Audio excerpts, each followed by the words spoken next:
Hey, alright, so this is the second video on carrying a knife for self-defense.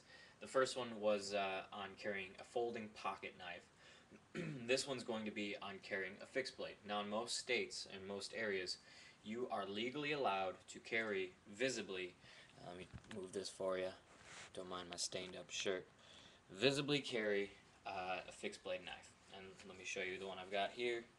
Put the light on it. Alright, this is a Ontario, USA Magnum Special Forces. Uh, it's a full tang. Comes with a pretty nice sheath. Scabbard, I guess it's called. Now this one has two clips, and I always only keep the top clip clipped. And I'll tell you why in a second here. Alright, so let's fix this so you can kind of see everything here. Alright, so if you are able to carry this in open like this, perfect, good for you. I do in a lot of cases when I'm coming from hunting or the range, but in a lot of cases where I want a bigger knife, for instance, if I'm walking around the city at night, I live in a city, obviously you don't want people seeing you with a big-ass knife hanging off your side. It's not only going to make yourself look more threatening to someone else, it's going to cause you problems, but it makes people nervous. So here's what I do. I'm not going to get naked. You have going through the belt one time. Now what I'm going to do is take the entire sheath, stick it down the pants, bring the loop back around so only the very butt of the knife is sticking out, go through the next loop, so this is the two loops on my right, and then tie the belt back together. Now, if you have a belt that's specifically fitted for you, you might need another belt that's a little longer. Now,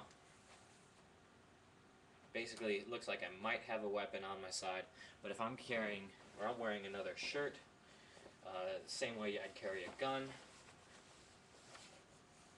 you know, you're really not going to see that at all. And, you know, in most places, it's not illegal if you're over the age of 18 to buy something like this, so if you're in college and you're feeling a little threatened, this might be something you could use. It's pretty invisible.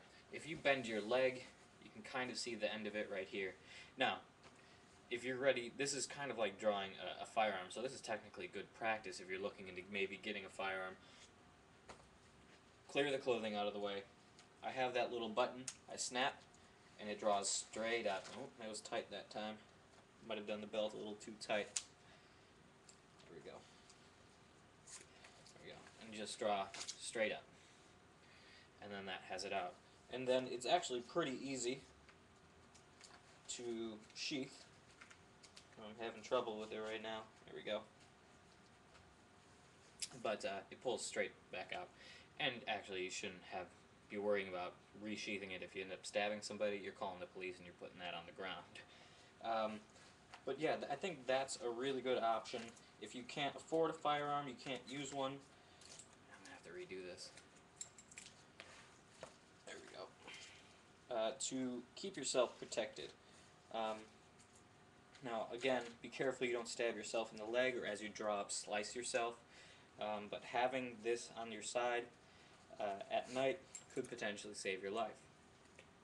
So once again, I'm going to put this on real loose this time just to make it easy on myself.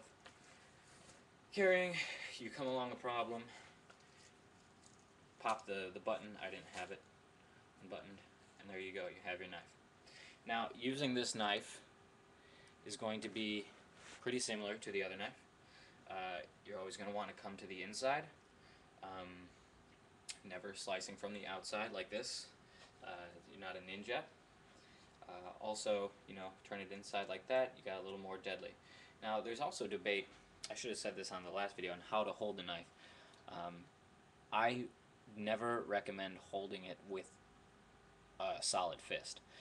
Yeah, you can punch and do other things, but if you punch somebody with a fist like this, you'll notice if I turn sideways, I'm hitting with my finger knuckle, like the middle knuckle on my finger, and not the front knuckle, unless I'm punching like this. And what that's going to do is break my fingers.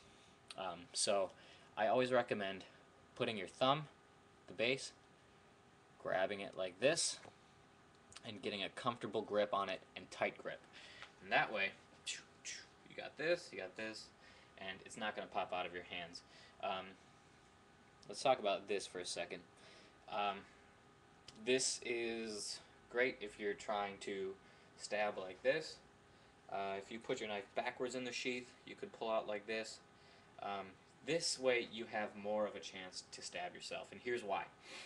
Because if you're going to stab somebody, they're going to block it down like this, and when that goes down, it's going right into your leg, because it's like a fulcrum going in that motion. Never, ever, ever like this. Also the easiest to block. Always straight up the middle, holding it like so. Cool. Thanks.